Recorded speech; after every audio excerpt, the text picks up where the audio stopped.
The show's called Swimming with My Mother, and it's a piece about my mother and how she learned to swim very early when she was about 3 or 4, and subsequently then my mother Madge taught me to swim. So I was really trying to look at the idea of the gift of swimming in a way being passed down through the generations and how it's been in my family, and mixing that with contemporary dance or dance theatre. But also it's a kind of it's a very new piece for me in the sense that I'm dancing with my mother, who's Madge, and this is the first time I've ever performed with her on stage, so it's a really special thing to be making a duet with your mother. It's an intricate piece of choreography. I tried to work on the idea of our bonds together and how, you know, one of us kind of, we might not always be together, but we kind of separate and come back together and then intertwine. And how, in a way, the bond between mother and son also bonds on stage. That we're not acting these things, we actually are them. It feels like it's got a very honest sense to it and a connection that's honest.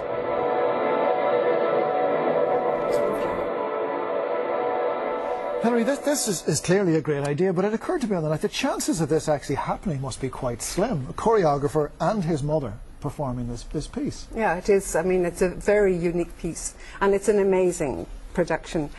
Everyone in the audience the night I saw it just left with an enormous smile on their face. It's just totally life-affirming and surprising.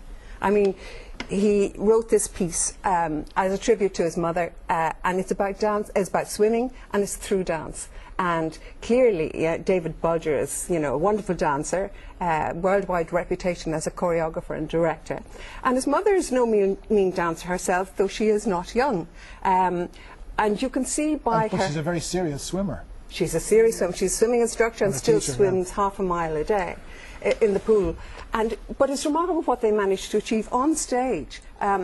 Through his amazing dancing, obviously his body is his instrument, and you really have the feeling that he's swimming, and she is swimming, and it's even more special, I think, in relation to her, because she tells her story about how she learned to swim, and her love of swimming, how she passed it on to her children, and you can see by her body language, by her expressions on her face, by the way she speaks, that she's probably quite a shy person. It can't have been easy for her to step on stage and dance in this way, but she does it remarkably without any sense of nervousness or embarrassment. And I mean, that's another thing about it. It explores the relationship between mother and son, which could again degenerate into some sort of mawkish, sentimental situation. It doesn't at all. They keep it at a different level.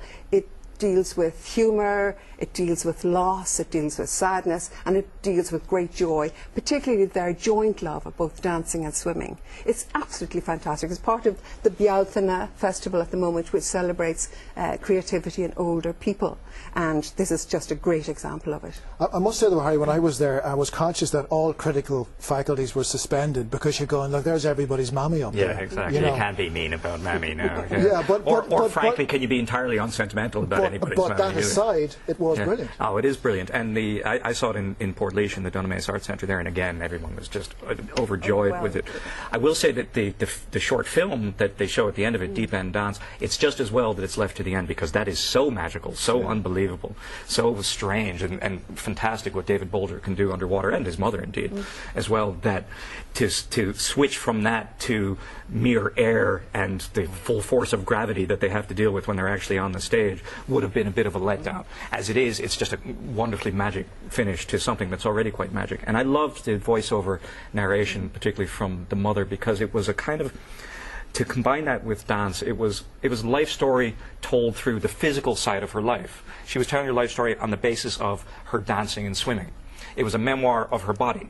And I thought that was a wonderful idea as to how you can tell a life and all of the things that come out of one's relationship with one's body. She clearly has a lovely, easy relationship with her body and with the sea and with water. And actually, it reminded me a little bit of the Roddy Doyle thing as well, because it was about these, you know, growing up in a Dublin community where the sea was such a ubiquitous part of their lives, going to the baths in this place or the other place.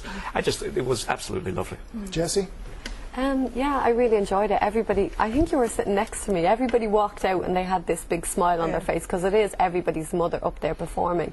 But it made me realise that actually the times when I go see dance, the ones that really stand out in my head and the ones that kind of stay with me was, I seen Simone Forte dance in Project with Jeremiah Day a few years ago, and Yvonne Rainier last year. It was an amazing privilege to see her dance on stage in Glasgow, and just kind of feeling that there's an embodied knowledge that comes with age that you can't teach a young dancer, and there's this kind of privileging of with his mother privileging the amateur as having this embodied knowledge. It's kind of a thing in of itself, and he has to learn from her. It was a bit heavy-handed when he mentioned that I have to learn from my mother, because we knew that there was a kind of exchange of teaching. But I really like the idea that teaching and learning is a performative transaction between two positions of knowledge and two positions of experience, and that kind of exchange of information becomes this kind of really fluid choreography, and I thought that was a really beautiful kind of like idea that the performance really opened up, you know. But I thought it was brilliant. There was never any doubt that this was this guy's mother. Yeah. If he put a foot wrong, he was going to get a clip around the ear. Absolutely. Yeah. And the night I was there, he forgot the title of the film, and she had to remind him, you know, and you say. But I mean, I think the age thing is fascinating, because you usually associate dance with sort of live, young, 20-year-old bodies that can pirouette and jump and leap and whatever. And the great thing with modern dance is, you know, say Pina Bausch, for instance, and there's a wonderful film on about her life in the IFI at the moment. You know, she wanted all human life to be in her production, so she had all age groups represented in her dances. And there's something much more satisfying than that. And this, though, for me, it was again a film, a performance about love. It wasn't sort of the mad Swan Lake type of romantic love. It's love of everyday life, love of relationships, love of family, love of the experience of life. And that ordinariness was really crucial to it. She's just wearing a house dress, he's wearing a kind of a sports shirt and, you know, bland pair of trousers. There's no sense that this is a special performance, or that they're trying to scale any obvious artistic heights. They are living a life as lived in ordinary life in relationship to their bodies. But it was also very deliberate and very tight in terms of the scenography and the timing of everything. Beautiful lighting, beautiful production. The paper moon, the music. The music was great. Music was great. Okay, Swimming with My Mother is on national tour until May the 14th. Go to it and bring your mommy, or bring your son, your daughter. Anima